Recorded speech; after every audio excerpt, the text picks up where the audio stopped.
Alors, Émilie, tu as passé la journée avec une personne qui va nous rejoindre dans un instant. 10,5 millions de personnes la suivent tous les jours. Oui, c'est la Française la plus suivie d'Instagram. Elle s'appelle Léa et lui, elle a 19 ans et elle s'est fait connaître en 2016 grâce à des vidéos de danse sur la plateforme TikTok qui permet de créer un petit peu ses propres clips vidéo. Elle est originaire de Chambéry et en fait là, elle a abandonné cette semaine, ce week-end, la Savoie pour venir assister à la Fashion Week parisienne. On l'a retrouvée donc à 2 pas des Champs-Élysées et on a rencontré ceux qui l'entourent. Il y a d'abord sa maman qui est aussi sa manageuse, mais il y a aussi Baptiste Djabikoni, l'ex-protégé de Karl Lagerfeld qui est devenu son agent et surtout qui lui permet de faire ses premiers pas dans le monde de la mode.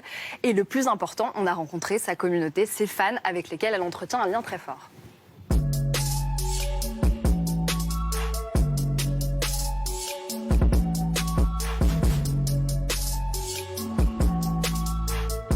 Celle-ci, quand je fais comme ça, on la voit pas.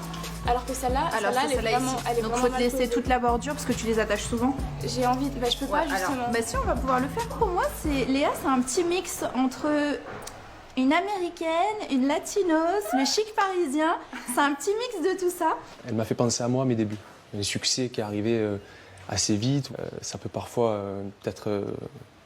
parfois un peu être destructeur pour certaines personnes. Donc il faut faire attention quand on est un petit peu fragile, mais c'est pas le cas. C'est pas le cas de Léa. En tout cas, elle est remplie de force, d'énergie, et surtout ce que j'adore, c'est qu'elle sait ce qu'elle veut. Elle a su conquérir et elle le fait encore aujourd'hui.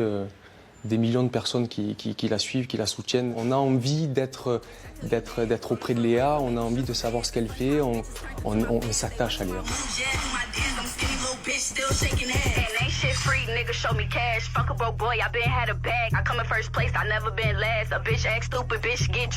Et vous postez combien de vidéos, que ce soit par jour ou par semaine? Une vidéo le mercredi, le samedi, donc là j'ai mes IGTV. Dimanche ou lundi, ça dépend. Je fais soit un autre tutoriel, soit vidéo de danse. J'ai un programme assez précis et je pense aussi que c'est ça qui fait que mes abonnés sont aussi fidèles, je pense.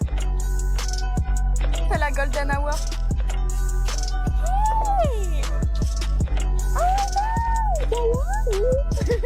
Ça va? T'es touchée?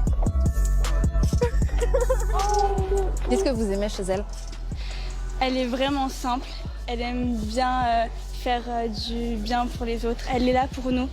Elle est vraiment unique, Léa. Vous, ça vous impressionne encore de voir qu'elle a autant de followers, autant d'abonnés? Quand on les croise comme ça dans la rue, elles sont toutes mignonnes et tout, donc j'aime bien, moi. Je trouve ça trop chou, en fait. Est-ce que vous avez tout de suite compris quand elle vous a dit bah voilà, je mets des vidéos sur les réseaux sociaux? Pas du tout. Pas du tout. Pas du tout, non. Elle venait me voir, elle me disait maman, j'ai posté, j'ai 100 000 abonnés. Oui, c'est bien. Bon. Donc j'avais un peu de mal, je comprenais pas trop. C'est quand les marques ont commencé en fait à lui envoyer des produits, à la contacter. Là, je me suis dit, ah oui, quand même, il se passe quelque chose. Ça vous a rapproché en tout cas? On était déjà proches. Ouais, on a toujours été proches avec moi. Mais là, on partage d'autres choses. C'est différent.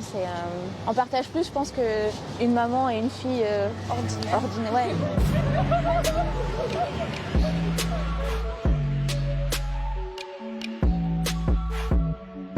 And you're a huge fan? Yeah, What do you like about her? everything. She's perfect. And where are you from again? Brazil. Okay, and she's famous in Brazil? Yeah. Donc en fait, c'est impossible d'aller sur les Champs-Élysées pour vous? Je vous avais dit que ça pouvait être risqué. Et effectivement, on est resté, je pense, 2 minutes et il y a eu à peu près 20 personnes qui sont venues. J'y vous vais voir. de nuit, on va dire. C'est important pour vous de les voir, d'avoir un vrai lien qui soit pas juste par les réseaux? Je sais pas si je serais là à l'heure d'aujourd'hui s'ils n'avaient pas été là pour moi. Donc ouais, mon but c'est vraiment d'être là pour eux un maximum.